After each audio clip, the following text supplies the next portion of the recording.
Pour cet épisode d'interview, nous nous trouvons à l'Omega Dubai Moonlight Classic et nous retrouvons la golfeuse professionnelle Amy Boulden. Amy, nous venons de vous voir à l'entraînement. Comment ça va? Très bien, la préparation se passe bien. Je suis là depuis une semaine pour travailler mon jeu et me préparer pour la semaine. Alors oui, j'aime vraiment être ici. Pouvons-nous revenir en arrière? Dites-moi comment vous avez commencé à jouer au golf. Vous avez eu une carrière d'amateur assez incroyable qui a commencé, je crois, à l'âge de 13 ans. Oui, j'ai représenté pour la première fois le Pays de Galles, d'où je viens quand j'avais 13 ans.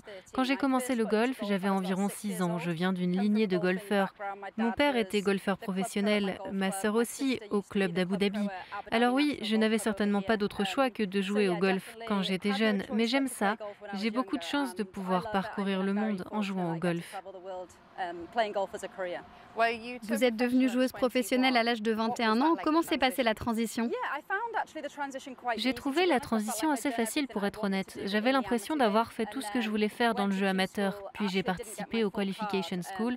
Je n'avais pas reçu ma carte complète, mais j'ai fini par recevoir quelques invitations et j'ai bien joué. J'ai profité de l'opportunité et j'ai obtenu ma carte. Et c'est fou de penser que j'arrive maintenant à la fin de ma 6e saison. Je crois qu'en 2019, vous avez connu une baisse de performance dans votre carrière, mais vous avez fait preuve de résilience. Vous avez rebondi et vous avez remporté votre premier Open féminin au Swiss Ladies Open en septembre. Oui, j'ai décidé de jouer en Amérique l'année dernière. Je suis allée jouer sur le tour Symetra. Je voulais juste avoir un peu plus d'expérience en jouant aux États-Unis. Et à cause de cela, j'ai fini par perdre ma carte de tournée sur le tour européen des dames. J'ai donc dû retourner au Q-School au début de cette année, ce qui a été difficile, mais j'ai fini par m'en sortir. Je l'ai gagné, j'ai récupéré mon statut de tournée et j'ai travaillé dur pour surmonter le blocage au Royaume-Uni. Et heureusement, mon petit ami est entraîneur, ce qui m'aide. La tradition familiale continue. Oui, donc j'ai eu un bon rythme d'entraînement à la maison et j'ai obtenu ma première victoire il y a quelques semaines. Qu'avez-vous ressenti? Vous avez réussi à réaliser? Oui, c'est un énorme soulagement pour être honnête. J'ai très bien joué, mais je n'étais pas là où je me sentais le mieux. Et je pense que c'est quelque chose de très positif de savoir qu'on peut gagner, même quand on ne joue pas à son meilleur niveau. J'ai toujours pensé que tout se déroulait parfaitement lorsque vous remportez votre première victoire, mais ce n'est pas ça le golf. J'ai réussi mes putts, j'ai bien frappé toute la semaine, mais c'est juste agréable de franchir ce premier obstacle. Selon vous, dans quelle mesure est-il important de pouvoir rebondir dans le sport? Avez-vous cet état mental où vous vous dites « l'esprit est plus fort que le corps, je sais que je peux le faire » ? Absolument, je pense qu'il y a tellement de belles histoires en ce moment dans le sport et certainement dans le golf. Regardez qui a remporté le British Open féminin de l'AIG cette année, Sofia Popov, qui a connu tant de difficultés à cause de blessures et qui a pensé à abandonner le jeu. Il faut beaucoup de résilience et continuer à travailler dur et à se surpasser. Qu'est-ce que ça fait d'être une femme dans un sport traditionnellement vu comme masculin? Je pense qu'en grandissant, j'étais la seule golfeuse junior féminine de mon club, à l'exception de mes 2 sœurs. Alors on s'habitue à grandir avec des garçons.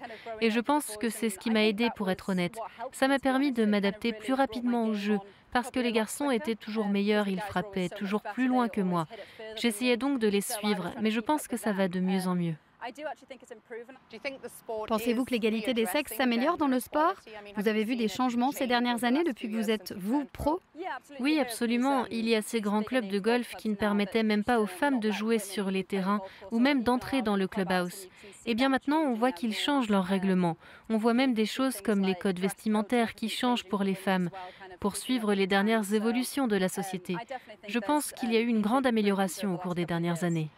Il y a eu un changement massif en Arabie Saoudite et je sais que vous vous y rendrez après avoir terminé ici.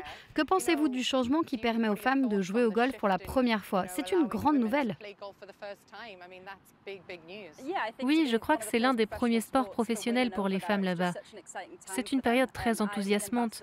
Je suis ambassadrice de Golf Saoudi, je suis donc très fière de les représenter pour les 2 prochaines semaines. J'y suis allée plusieurs fois et j'apprécie toujours mon séjour. Le golf est en plein essor là-bas. Les terrains sont incroyables, donc je suis très heureuse que les filles puissent les découvrir. Je pense qu'elles vont adorer. Nous nous trouvons à l'Emirates Golf Course pour la compétition Moonlight Classic à laquelle vous participez. À quel point est-ce différent de jouer la nuit? C'est très différent. J'ai essayé pour la première fois l'année dernière. Jouer entre le moment où il fait encore jour et le moment où il fait sombre et que les projecteurs s'allument, c'est probablement la partie la plus difficile. Mais je pense que ça va être passionnant.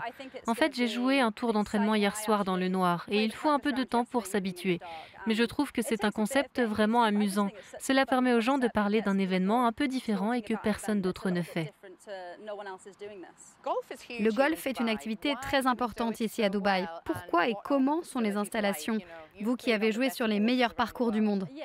Je pense que ça aide que le temps soit si beau ici. C'est certainement en grande partie grâce à cela. L'état des terrains de golf sont toujours impressionnants. En fait, j'ai tendance à venir ici en hiver, quand au Royaume-Uni, on ne peut pas jouer ou s'entraîner.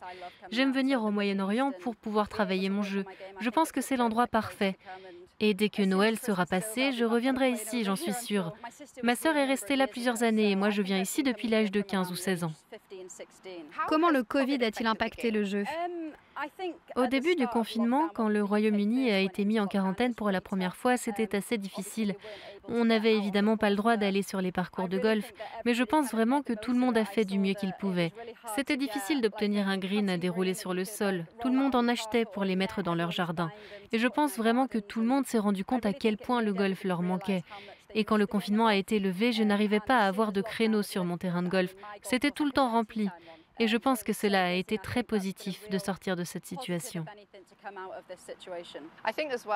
Je trouve aussi. Ce qui est vraiment important, c'est de voir à quel point les compétitions comme celle-ci ont été bien organisées en termes de distanciation sociale, en s'assurant que les gens portent les masques, que tout est nettoyé. Cela vous a-t-il aidé?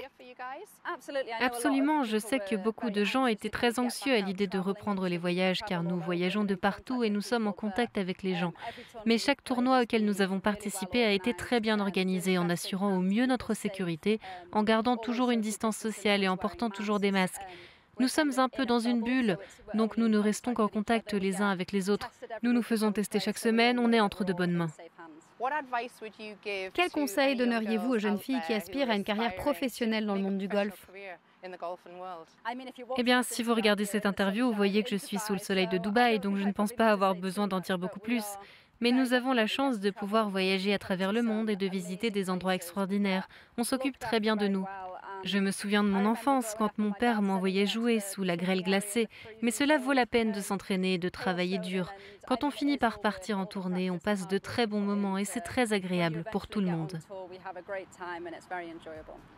Bonne chance pour la compétition et merci beaucoup d'avoir été avec nous aujourd'hui.